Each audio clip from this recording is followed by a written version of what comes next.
Stretch. That's a very spring-like 74. Yeah. It really was. I like it. All right, Joseph, thank you. With the war against Iran underway, financial markets are whipping around. So how could this conflict impact your wallet? What should you do to protect yourself? CBS News business analyst Jill Schlesinger here to discuss from New York. Jill, great to see you. Let's jump right in. Let's start with oil because we've seen the price jump the last few days. What do you think the impact will be when it comes to the pump? Is this a trend that we're going to continue to see?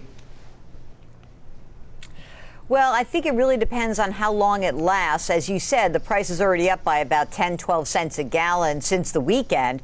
And the reason is more than half of the cost of a gallon of gas is based on the price of crude oil. So I think, unfortunately, we could see a larger impact in a matter of weeks. Again, if this persists and spreads, experts are saying maybe another 30, 40 cent, don't kill the messenger here, another 30, 40 cent a gallon. And, you know, this is a hard thing to swallow because gas prices were down around $3 nationally. Now we're going to be coming towards $3.50 nationally. So that is something to consider. We can't do anything about it. You're going to fill up your car, but you at least have to manage this as you look ahead.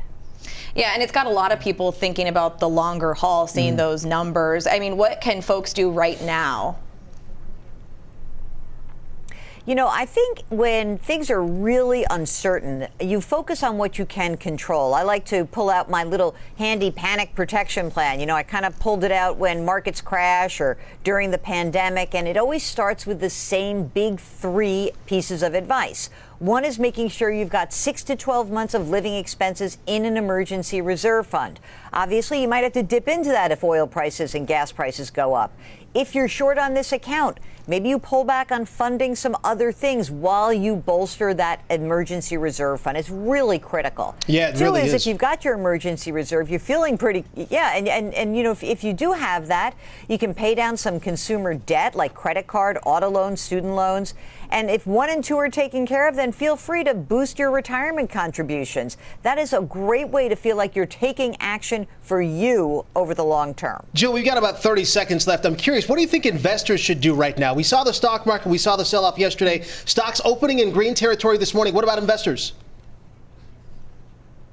I want you to just take this mantra in and say it to yourself. Taking no action is an action in and of itself. You are a long-term saver. You're a long-term investor. You don't need this money probably for years or decades. And by the way, stick to your game plan. It's your game plan. You're not going to be derailed by events around the world. All right, Jill, as always, we appreciate your insight, calming some fears this morning. We appreciate you, Jill. And you can see Jill regularly on CBS Mornings and the CBS Evening News. And for more analysis, go to JillOnMoney.com. Well, many adults take daily vitamins, and so are some of their kids. About 25% of children and teens take a daily multivitamin. This is according to the Centers for Disease Control. The question we're asking, do they need to? We got the person who can talk about it, Dr. Gigi Chawla, Chief of General Pediatrics at Children's Minnesota. Thanks so much for joining us this morning. Well, thanks for having me. I've been singing this song all morning long. The Flintstones Kid. Remember the multivitamins that we took as a kid? We loved those. Yeah, those are delicious. We do. So do children need multivitamins? Let's start there. Well, the truth is that most kids probably don't need multivitamins, especially if they've got a well-rounded diet. And generally, almost all the foods that we eat are fortified also. So generally speaking, if your child is eating a well-rounded diet that you're being thoughtful of as a parent, you probably don't. Okay, but are there any exceptions where a child might need to? Yes, there generally are exceptions. Okay. First of all, you know, there are vitamins that even with the best of circumstances, you might not get enough in your diet for a kid who's growing and developing. Okay. The first is vitamin D, and that's super important, especially for infants who are breastfed. Okay. So infants who are breastfed, infants in general, need about 400 international units of vitamin D per day. That is about 13 ounces of formula that kids need, or milk equivalent. But breast milk doesn't have it. So you do need to think about that for breastfed babies in particular. Yeah. Calcium is another one that, you know, kids who are growing, especially in those ages where you're laying down your bone, that's going to set you up for the rest of your life, right? So that's 9 years old and older. you really need to make sure you're getting about 1,300 milligrams of calcium a day. What about fluoride? Because we've had the conversations about fluoride on the show, and you've talked about this, but there has been some concern about fluoride. What do you think about that? Well, fluoride is just so important for healthy dentition to make sure that your teeth are strong and you don't get cavities. Yeah. Cavities are probably the #1 childhood chronic disease. Like 50% of kids have cavities. 50%, yeah. 50% of kids have cavities. And so you can get fluoride from drinking water, right? Right. And from your toothpaste. That is absolutely great to do that. You do need to make sure that's not bottled water. Bottled water doesn't have fluoride in it, so it has to be tap water. Well water also doesn't usually have enough fluoride. But taking fluoride as a supplement is really needed for those types of kids who are not drinking tap water. Got it. Or are just not able to get using toothpaste.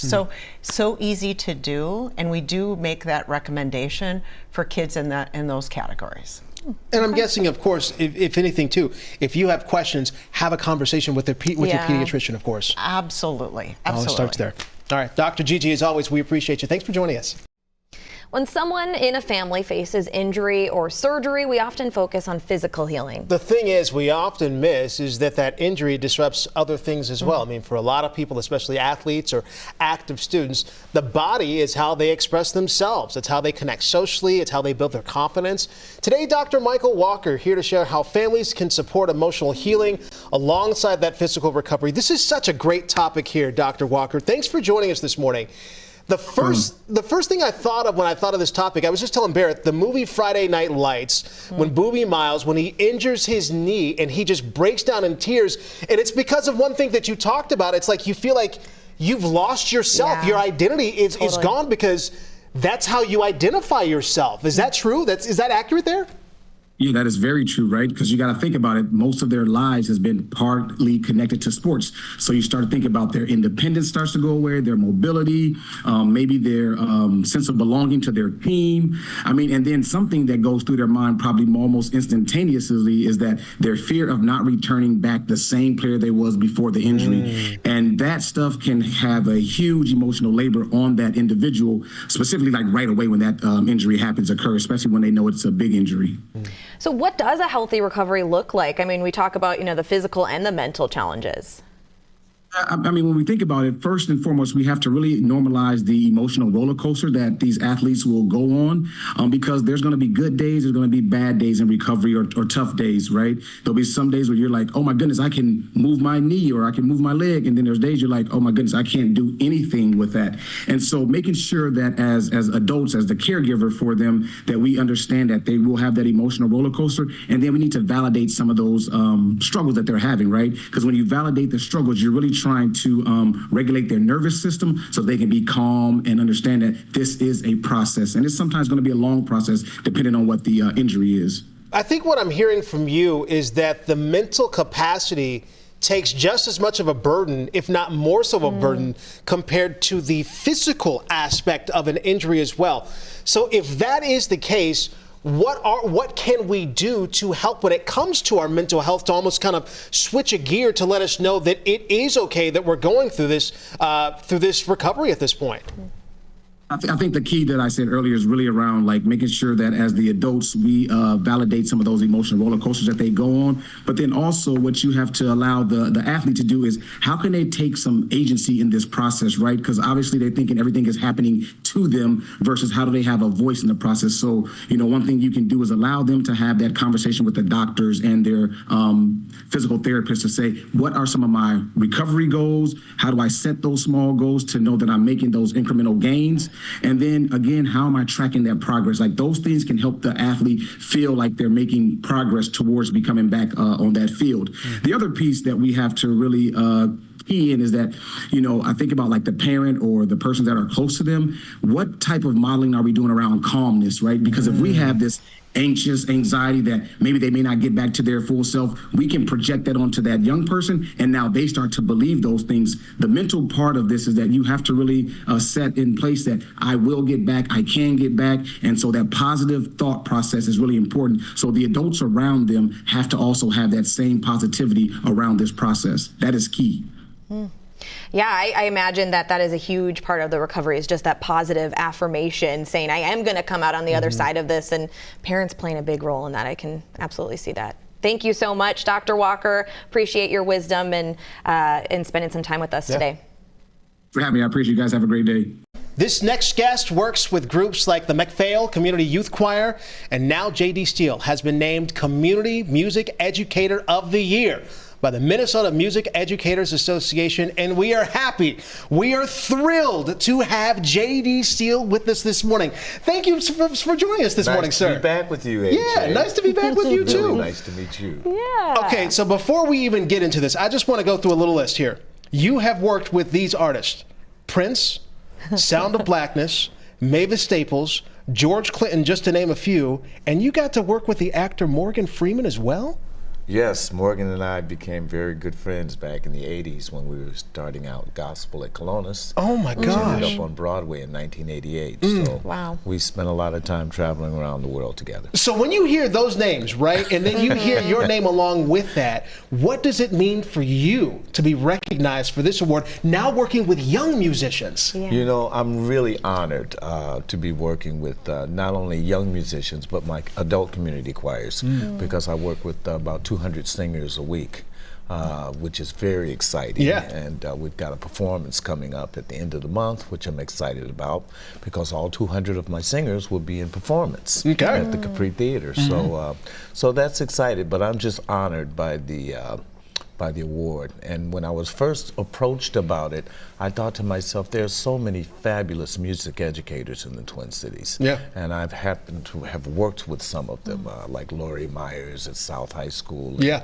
David Billingsley at De La Salle. These are great music educators. So I'm proud of the fact that I've been honored to get this award. Yeah. You should be proud, especially when it comes to working with young people. I mean, they're so impressionable. What kind of messages do you hope to instill in young folks working with them? You know, these kids are really special. We're in our 15th, going on our 16th year. So I've worked with a lot of kids. I have an average of about 40 kids on Saturday mornings. And I really try to instill in them, first of all, I always tell them I love singing and dancing with you, but it's more important to me that they become astute in their education and that they become great global citizens. Yeah. That's the most important thing. And that singing should come from the heart, because what comes from the heart reaches the heart. I mean, you've been doing this for such a long time. Do you ever stop learning? Like, does the musical journey ever stop? No, it never stops. Yeah. I never stop learning, whether I'm doing East Indian music with Katha Dance Theater, or if I'm doing flamenco music, or soul music, or classical music, which I recently had a chance to do at Luminary Arts. So I never stop learning, AJ, ever, ever, ever. And I'm always inspired by the people that I work with, young and adults. And you mentioned a concert coming up. Can you tell us about some of these events you have coming up? Well, on March 31st, I work with the choir called the Capri Glee Choir. And if you go to thecapri.org, you can order tickets today. It's a free concert, but it's limited to 2 tickets per person, because the Capri is not that large. But we put on a really fun show, an uplifting and inspiring show. Yeah. And that's very exciting. So the tickets are available. You mentioned before that young people inspire you, right? What is it about young people that does inspire you? Because a man of your stature who has done and seen so much, how do they inspire? What is it they do that inspires you? Well, I like that, of your stature. It's true. I mean, this is a man who you've done it you're all. humble, sir. Yeah. You've worn so many different hats. I mean, you are an institution. When they talk about the Minnesota Sound, the Minneapolis Sound, your name has to come up, because the Minneapolis Sound, the Minnesota Sound, it's not just one specific sound. It's this celebration of all of these sounds together, and your voice is definitely included in there. Well, we have a great musical community, but when you talk about the young people that inspire me, I think when people ask me about my optimism, oftentimes they'll say, how come you're so optimistic? That's because I get to work with these incredible young people that I know are going to change the world. Their perspective and their brightness and their newness, they're going to change the world.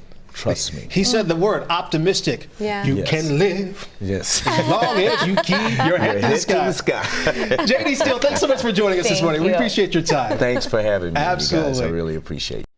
Well, parents know this. Kids outgrow clothes fast, and a local mom wanted to make things a little easier with clothes that can grow with kids. Lauren Flasnick built a small business, Gilly Guys. And Lauren joins us now. Thanks so much for joining us this morning. Thank you so much for having me. I'm excited to be here. This is great. Okay, so what's the story behind Gilly Guys? Sure, yes. So prior to starting this brand, I was a stay-at-home mom who had a problem dressing my son. I could not find denim that fit him for the life of me. Everything was falling off his waist. Everything was tearing at the knees. And I looked at my husband and I was like, there's got to be a solution for this. And so I started designing and we created our family brand. We're based here locally. And Gilly is actually our family name. So it's Greg is my husband. He's the G. My son who inspired the brand is Indy. I'm the Elevate. And our daughter, our youngest, as of now, is our little I. So we started this family brand. We're 12 months up to 7. And our Grow With Me jeans is what really kind of started all of it. Oh, that's so sweet. I love how the name ties into the family. Yeah. Thank you. So Yeah, it's fun. How does this work? It's pretty simple. So we have all of the entire collection right here of the boys denim with the waistband technology, and I have one to kind of demonstrate right here. So Yeah. it's pretty simple. So we took out that that elastic that you see on the back of jeans all the time. We took that out because I didn't like the way that it looked, and we built it on the inside right here. So right here we have 2 elastic bands with adjustable buttons. Okay. When your kid goes through that growth spurt and you have to tie him a little bit tighter, we have this right here that can pull. As you work its way down, you'll see that it's durable, it's super stretchy, so it kind of gives that jegging vibe. So your kids will actually wear them. It's all kid tested approved, especially by my kids. And then as they grow, this actually uncuffs at the bottom here, so you get more than just a couple months use out of it, which I couldn't stand. I wanted them to wear them for a long time. So we took that technology, we put them into our Denim Flex collection for Gilly Guys, and we've expanded from there. Okay. So Yes. go ahead. Oh, I was just going to say, you just have so many different styles, too. We It's not just your do. basic jean, which, you know, parents of little fashionistas appreciate. I know. You know, I think my husband actually dresses himself really well. And so I always look at him and I'm always like, I want that, but on my son. You know, so I take those patterns, those colors, I've sourced all the fabrics and materials myself. I've designed everything myself. And we've just, so this was our original collection right here. This is our newer collection. We also do have a girls line as well for denim. So we are known for our denim here in the Midwest. I was looking online too. I saw online that you actually have some jackets that are set up. I see a jacket down here. You're wearing a jacket as well. This is our Mommy and Me collection. How does so this work? Came out this last year. So this is our same denim, which we're known for. So it's ultra soft. It's really durable, and that was one of our best sellers before we launched the Denim Flex jeans. And I had so many moms reach out through social media, and they were like, "Can you make that for moms?" Because I would wear it. So it's actually completely plush lined all the way throughout. And so I said, "Well, I had one for myself." So I was like, "Sure, I'll open it to everyone else." So now I know. I was like, I have to get the samples too for myself. So then we ended up launching the Mommy and Me as well. Really quickly, where can people find these clothes? Yes, we are online 100% at www.gillyguys.com. That's GUISE.com. And we're also in a few boutiques throughout the Midwest. So we're about 7 different boutiques, one on the East Coast, but predominantly online. And if you reach out to us through social media, as of now, I am the one who answers. Oh, so there you go. Not right away. I might not answer right away, but I do get back to you. So if you have questions, you can shop online and you can find us there. Well, Lauren, thank you so much for joining us this morning. Thank you so much. I appreciate you having me on. Absolutely.